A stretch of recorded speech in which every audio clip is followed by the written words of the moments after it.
In this video, I'm going to show you how to configure QGIS to consume the Diamond Maps REST service.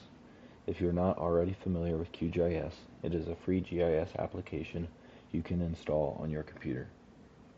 To start this demonstration, I'll be in Diamond Maps, where I have a map created that I want to use with this REST service. To set up this map for the REST service, go to Menu and scroll to find the REST server setup. When opening this screen for the first time, you'll see a checkbox that is unchecked with no other settings. When you check this, you'll see a list of layers and two different URLs. Let's start here at the top. You have an option of all on or all off. I'm going to turn them all off currently. And then you can choose which layers you would like to use with the REST service. For this demonstration, I'm going to scroll down to find my sewer main lines and my sewer manholes. Those are the only two layers I would like to use for this REST service demonstration. The next step is to copy the correct URL. In this demonstration, we're using QGIS, and so we'll want to use this URL down here. You can select and use your keyboard for copy, or you can also click this copy button to the right of the URL. With that URL copied, I'm going to move into QGIS. When you open QGIS, this is the screen that will open automatically with a new project ready to go. Step one in getting our Diamond Maps data into QGIS is to go to this Layer tab up top, go to Data Source Manager, and then in here we'll want to create a new server connection. We can name this. I'm going to name it QGIS Demo. Let's call it a REST Demo.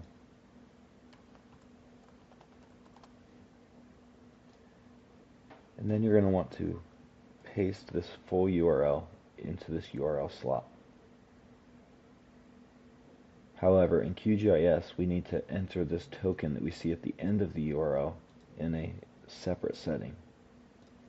So what I recommend is select everything after the equal sign, do a Control-C on your keyboard to copy that, and then you're going to want to delete everything including the question mark. So feature server should be the end of it. Everything after it needs to be deleted. With that token copied, you can come down to this authentication section and click the plus button. You'll have to name this, so we'll name this demo token.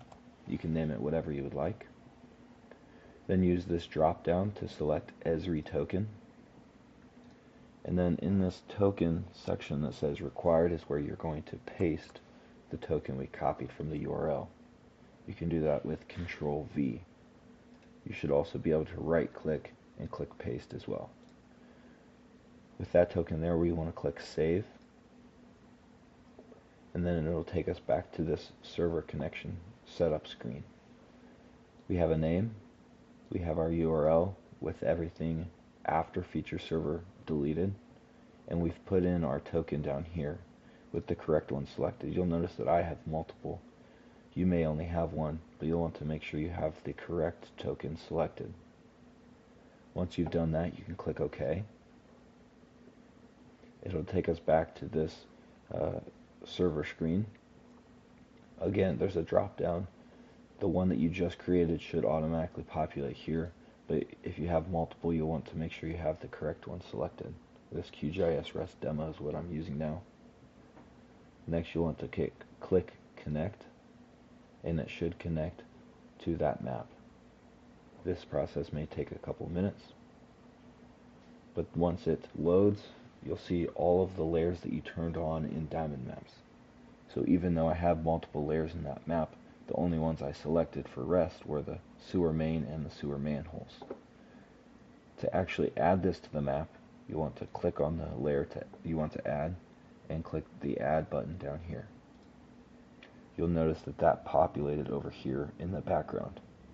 Let's go ahead and do the sewer manholes as well.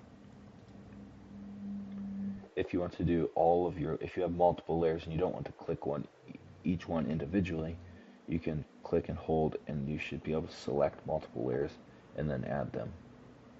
Once you've added the layers you want to add to the QGIS map, you can click close and you'll see that your lines and points or whatever layers you imported are there on the map.